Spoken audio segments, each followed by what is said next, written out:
Oi, maravilhosos, tudo bem com vocês? Sejam muito bem-vindos. Hoje a gente vai falar sobre comportamento humano. Sim, eu sou uma pessoa que ama pessoas e amo estudar o comportamento humano.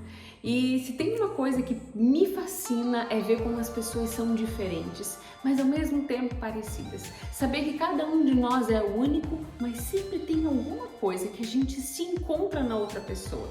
Na verdade, poder observar a diversidade de comportamento e de pensamento é, no mínimo, entender a diversidade da criatividade de Deus. E quando a gente observa as pessoas no nosso dia a dia, é fácil de perceber a diferença. Dá fácil pra gente saber como elas são únicas e diferentes. Sabe aquela tua amiga que faz alguma coisa igualzinha à sua mãe? Ou o seu chefe que faz igualzinho ao seu amigo? Você já se pegou em situações onde pessoas tão diferentes agem de formas tão parecidas? Pois eu acredito que essa curiosidade é uma observação, não é só na minha visão, mas na verdade estudando sobre isso eu pude perceber ao longo da história como o comportamento humano já foi muito estudado e decifrado há muitos anos.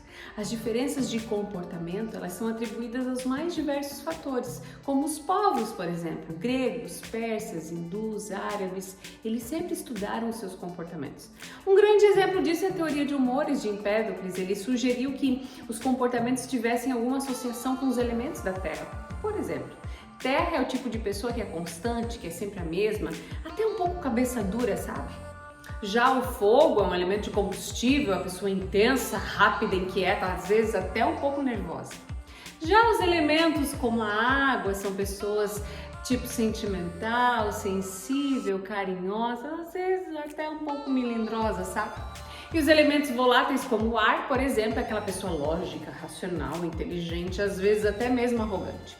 Mas as diferentes teorias, elas servem para encarar o comportamento e não necessariamente para impor uma verdade, e elas não devem ser descartadas, mas o fato de quanto mais a gente conhece a respeito de comportamento, mais a gente pode afinar e aprimorar essas teorias. Mais tarde, esses 4 elementos foram estudados na astrologia antiga, onde se buscava entender a relação entre astros e personalidade. Diante disso, então, surgiram os signos, tão famosos signos do horóscopo. Terra é touro, virgem, capricórnio, água, câncer, escorpião e peixes, e ar, gêmeos, libra e aquário. Os 3 signos do fogo é Áries, leão e sagitário. Mas Marjorie, vem cá. Você acredita em signo? Eu não, de fato. Mas também é fato que antes de estudar astrologia, nós estudamos a astronomia e os astros fazem parte da história, da composição de toda a criação. Mas vamos voltar à história antiga. Mais tarde, Hipócrates, que é o pai da medicina ocidental, ele começou a estudar o comportamento das pessoas doentes e entender qual é a doença que afligia cada pessoa. Na verdade, ele diz que a interação entre corpo e mente interfere diretamente no processo de cura ou de avanço de uma doença. A teoria dele dizia que existem 4 fluidos dentro de nós e elas afetavam diretamente o nosso temperamento. Se o fluido predominante fosse o sangue, esse indivíduo seria muito mais sanguíneo, de reação rápida e teria o tipo alegre de viver. Se fosse a bile negra, seria um fluido do tipo melancólico, de reações lentas, mais intensas, seria um pouco mais triste. Se fosse a bile amarela, o líquido predominante numa pessoa, ela teria um temperamento colérico, de reações rápidas, intensas e seria muito entusiasmado. Mas se fosse a fleuma, seria um pouco calmo, de reações leves e lentas.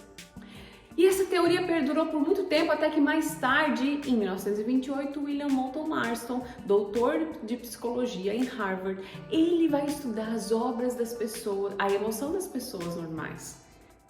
É onde surge a teoria DISC. E lá ele diz que todos nós apresentamos traços e padrões de comportamento que podem se enquadrar em até 4 tipos diferentes.